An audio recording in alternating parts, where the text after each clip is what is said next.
Hello dear students, welcome to Aryan classes. Aryan ક્લાસીસમાં તમારું હાર્દિક સ્વાગત છે. વિદ્યાર્થીઓ, આપણે ધોરણ 12 તત્વજ્ઞાન વિષયમાં આપણું ચેપ્ટર 8 કન્ટિન્યુ છે, ધર્મનો અર્થ અને ધાર્મિક જીવન. તો આજે આપણે એમાં ધાર્મિક જીવનમાં નીતિનું મહત્ત્વ. તમને ખબર છે કે ધાર્મિક જીવનની અંદર 4 અંગો વિકસેલા છે, જેમાં આવશે જ્ઞાન, ભક્તિ, નીતિ અને વૈરાગ્ય. એમાં આપણે જ્ઞાન, ભક્તિ જોઈ ગયા. આજે આપણે નીતિ જોવાનું છે અને આ પ્રશ્ન વિભાગ ડીમાં પૂછાય છે. તો ફટાફટ આપણે વિડીયોની શરૂઆત કરશું.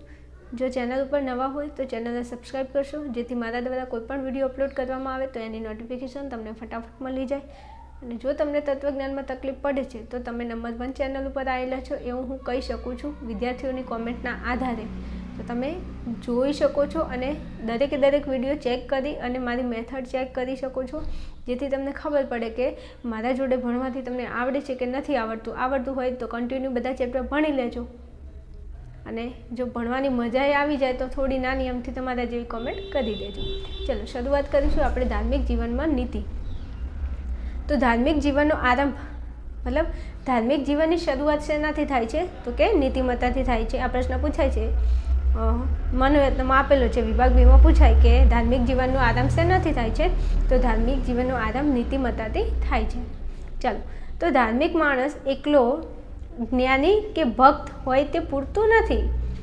મતલબ એવું કહેવા માગે છે વિદ્યાર્થીઓ કે તમારે ધાર્મિક જીવન જીવવું હોય તો ધાર્મિક જીવનના 4 અંગો છે. જ્ઞાન પણ જોવે, ભક્તિ પણ જોવે, નીતિ પણ જોવે અને વૈરાગ્ય પણ જોવે. જો આ 4 અંગો પૂર્ણ રીતે વિકસેલા હોય તો તમે ધાર્મિક જીવન જીવ્યું કહેવાય. પણ એવું કહેવા માગે છે કે ધાર્મિક જીવનમાં એકલા જ્ઞાન કે ભક્ત હોવું તે પૂરતી નથી, તો પછી પણ તે પરોપકારી અને સદાચારી હોવો જોઈએ. ધાર્મિક જે માણસ છે એ જ્ઞાની કે એ ભક્ત હોય તે જરૂરી નથી અને એટલું પૂરતું નથી. જ્ઞાની તો હોવો જોઈએ, ભક્ત પણ હોવો જોઈએ, પણ સાથે સાથે પરોપકારી અને સદાચારી પણ હોવો જોઈએ. ધાર્મિક માણસ અથવા ધાર્મિક જીવન જીવવાવાળો જે માણસ છે એ જ્ઞાની હોવો જોઈએ, ભક્ત હોવો જોઈએ એટલું પૂરતું નથી. એટલાથી કામ નથી ચાલતું ભાઈ, પણ તે પરોપકારી અને સદાચારી હોવો જોઈએ. એટલે કે ધાર્મિક જીવનનો આરંભ શેનાથી થાય છે? નીતિમત્તાથી જ થાય છે. જો તમારે ધાર્મિક જીવન જીવવું હોય અને ધાર્મિક જીવન જીવવાની શરૂઆત કરવી હોય તો પહેલાં તમારી નીતિ સાફ જોઈએ ભાઈ. કોઈ પણ ફિલ્ડમાં તમે કામ કરો છો, જે જગ્યાએ તમે કામ કરો છો, અથવા XYZ વ્યક્તિ વસ્તુ સાથે સંકળાયેલા છો, તો કુદરતનો નિયમ છે કે નીતિથી જીવવું. જો નીતિ તમારી ભ્રષ્ટ થઈ જાય ને તો પછી આપણું પતન થવામાં વાર ન લાગે. એટલે નીતિ હોવી જરૂરી છે. કોઈ પણ ફિલ્ડમાં તમે જે પણ જગ્યાએ કામ કરતા હોય ભાઈ, નીતિ સાથે નિષ્ઠાપૂર્વક કામ કરવું. તમારો ભગવાન ઉપર જોઈ રહ્યો છે કે તમે શું કરી રહ્યા છો. જો ઇવન તમે હાલ ભણી રહ્યા છો ને તો એક નીતિથી ભણજો, સારી નીતિ, સારી દાનતથી ભણજો. ભગવાન ઉપર જોઈ રહ્યો છે. તમે જેટલી મહેનત કરશો ને તમારી જેટલી નીતિ હશે આ ભણતરની ભણવાની, એટલું ભગવાન તમને આપી દેશે. ચલો, ભાગવતમાં નીતિ અંગે કહ્યું છે. આપણે જે ભગવદ્ ગીતા છે એમાં નીતિ અંગે શું કહ્યું છે? તો જો, સર્વ પ્રાણીઓમાં અંતર્યામી રૂપે વાસ કરી રહેલું હું. એમ કહે છે કે સર્વ પ્રાણીઓ, આપણા ભગવાન શ્રી કૃષ્ણ એવું કહે છે ભગવદ્ ગીતાની અંદર. વિદ્યાર્થીઓ, આપણને તો એકચ્યુઅલી ટાઈમ ન હોય ભગવદ્ ગીતા સાંભળવાનો કે જોવાનો, વિડીયો જોવાનો, પણ વાંધો નહીં, અહીંયા આપણે 8મા ચેપ્ટરમાં આવે છે તો ભણી લઈએ.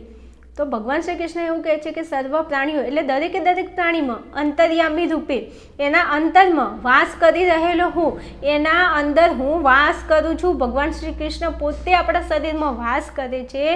જેનું માણસે મતલબ કે જેનું માણસે શું કરવું જોઈએ? દાન, માન, મૈત્રી અને ભેદભાવ રહિત દ્રષ્ટિથી પૂજન કરવું જોઈએ.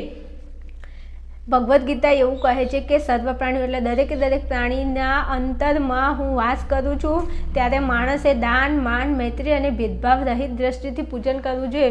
વ્યક્તિની અંદર દાન, માન, મૈત્રી અને ભેદભાવ આ બધાથી પર થઈને એને શું કરવું જોઈએ? તો કે પૂજન કરવું જોઈએ. આવું શેમાં કહેવામાં આવ્યું છે? તો આવું ભાગવદ્ ગીતાની અંદર કહેવામાં આવેલું છે. ચાલો હવે આગળ જઈએ. બાઇબલના મતે નીતિ. બાઇબલ પણ કંઈક કહે છે નીતિ વિશે. કાલે આપણે ભક્તિ જોઈ હતી તો ભક્તિની અંદર નિરંતર પ્રાર્થના કરતા રહો એવું બાઇબલની અંદર કહેવામાં આવ્યું હતું. પછી ગાંધીજીએ ભક્તિ વિશે કંઈક કીધું હતું, જો તમને ખ્યાલ હોય તો આગળનો વિડીયો જોયો હોય તમને ખબર હશે કે દરેકે દરેક શાસ્ત્રો કંઈક ના કંઈક કહે છે.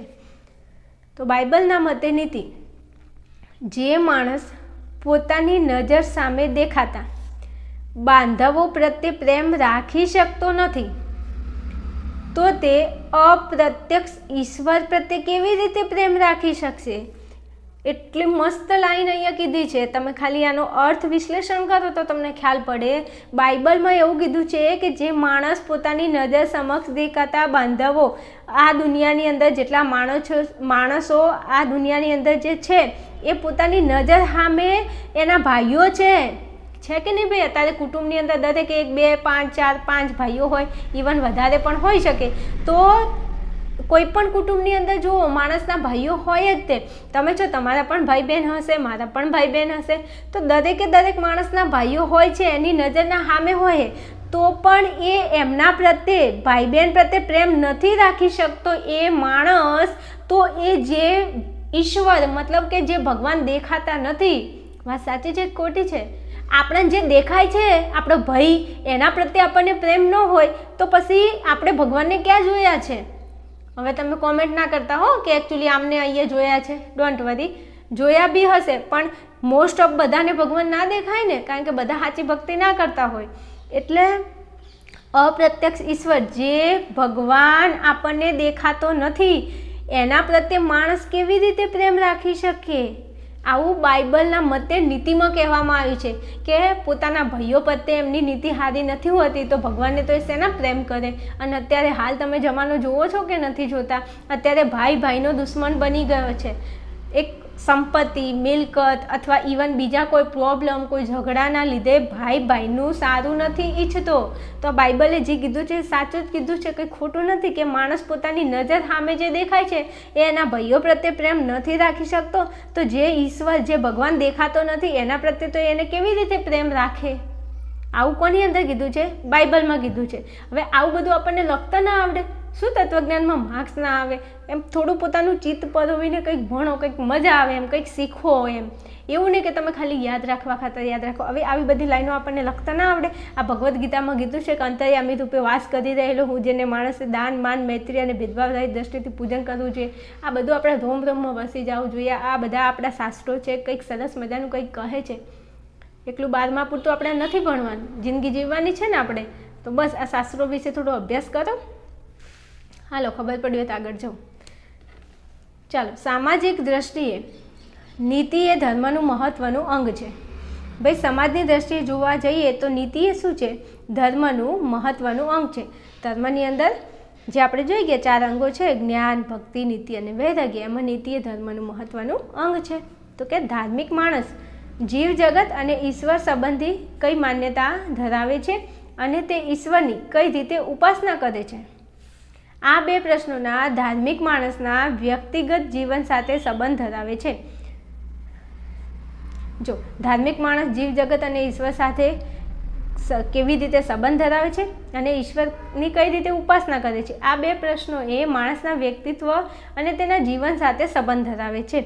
તો કે જ્યારે માણસ સદાચારી છે કે નહીં, એ પ્રશ્ન સામાજિક દ્રષ્ટિએ ઘણું મહત્વ ધરાવે છે. માણસ સદાચારી મતલબ સારા ગુણો એની અંદર છે કે નહીં? તો સદાચારના આ મહત્વને ધ્યાનમાં રાખીને ભારતની ધર્મ પરંપરાઓમાં નીતિ નિયમોનું શું કરવામાં આવ્યું છે? વર્ણન કરવામાં આવ્યું છે. અને આ જે ધર્મની પરંપરામાં નીતિ નિયમોનું વર્ણન કરનારા શાસ્ત્રોને શું કહેવામાં આવે છે? ધર્મશાસ્ત્રો કહે છે.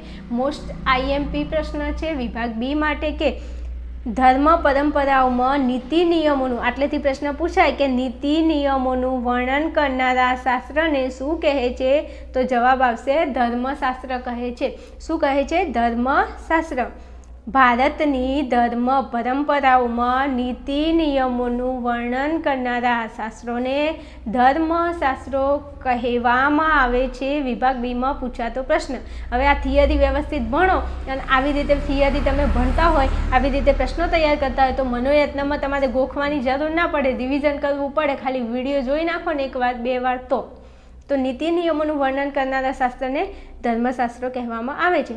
આથી સામાજિક દ્રષ્ટિએ નીતિ કે સદાચાર એ ધર્મનું સૌથી મહત્વપૂર્ણ અંગ છે. મતલબ સમાજની દ્રષ્ટિએ જો જોવા જઈએ તો નીતિ કે સદાચાર એ શું છે? ધર્મનું સૌથી મહત્વપૂર્ણ અંગ છે. ચલો આગળ જઈશું. ચાલો, સામાજિક નીતિનું મહત્વનું સમીકરણ. શું કીધું છે? સામાજિક નીતિનું મહત્વનું સમીકરણ. તો ધર્મ એટલે સદાચાર અને સદાચાર એટલે ધર્મ. આવો પ્રશ્ન પૂછી લે કે ધર્મ એટલે સદાચાર, સદાચાર એટલે ધર્મ. એવું મહત્વનું સમીકરણ આપણા ધર્મ મીમાંસકોએ આપેલું છે. તો એવો પ્રશ્ન પૂછે કે આપણા ધર્મ મીમાંસકોએ કયું સમીકરણ આપ્યું છે? તો ધર્મ એટલે સદાચાર અને સદાચાર એટલે ધર્મ. આવું સમીકરણ આપેલું છે, જે સામાજિક નીતિનું મહત્વનું સમીકરણ છે. તો સામાજિક નીતિનું મહત્વનું સમીકરણ કયું છે? તો કે ધર્મ એટલે સદાચાર અને સદાચાર એટલે ધર્મ.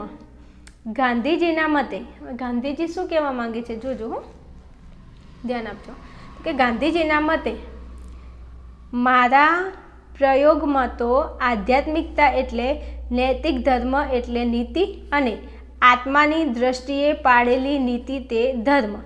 આખું યાદ રહે કે ના રહે એમ વિભાગ બીમાં મનોયત્નમાં આ પ્રશ્ન પૂછાય છે કે આત્માની દ્રષ્ટિએ પાડેલી નીતિ એટલે શું? તો આત્માની દ્રષ્ટિએ પાડેલી નીતિ એટલે શું આવશે? ધર્મ. ઓકે, આત્માની દ્રષ્ટિએ પાડેલી નીતિ એટલે ધર્મ. આવો પ્રશ્ન પૂછાય, થોડું ધ્યાન રાખજો. ચલો, ડૉક્ટર રાધાકૃષ્ણના મતે માણસની ધાર્મિકતાની કસોટી તેની બૌદ્ધિક માન્યતાઓથી નહીં પણ તેના ચારિત્ર્ય અને વલણથી થાય છે. શું કીધું છે અહીંયા? તો કે ડૉક્ટર રાધાકૃષ્ણ કહે છે કે માણસની ધાર્મિકતાની કસોટી, માણસની જો ધર્મની કસોટી લેવી હોય તો એ બૌદ્ધિક માન્યતાઓથી ના લેવાય, પણ તેના ચારિત્ર્ય, એનું ચરિત્ર કેવું છે અને એનું વલણ કેવું છે, તો એના વલણથી થાય છે. આમાંથી તમને જે MCQ અથવા તો જે વિભાગ બીમાં પ્રશ્નો પૂછાય છે મનોયત્નના, એ મેં તમને અહીંયા ટીક કરાવી દીધા છે. પ્રશ્ન પણ વિભાગ બીમાં પૂછાય છે, તો પ્રશ્ન વ્યવસ્થિત તૈયાર કરવા મારી તમને નમ્ર વિનંતી છે. ઓકે, હવે આગળ જોઈશું. હજુ વૈરાગ્ય બાકી છે અને એના પછી આપણો એક ટૉપિક બાકી છે, પછી આપણું આ ચેપ્ટર પૂરું થશે તો આપણે કંઈક નવા ચેપ્ટરની શરૂઆત કરીશું. ત્યાં સુધી કહેવું ના પડે, સરસ મજાના વિડીયો જુઓ છો, લાઈક કરો છો, તો થોડા તમારા જે મિત્રો છે જેમને તત્વજ્ઞાનની જરૂર છે તો એમને શેર કરજો. જો ટાઈમનું સેટ થશે તો બીજા વિષયો પણ અપલોડ કરવાની કોશિશ કરું છું તમારા માટે. ઓકે, ચલો મળીએ નેક્સ્ટ વિડીયોમાં. ત્યાં સુધી જોતા રહેશો આર્યન ક્લાસીસ.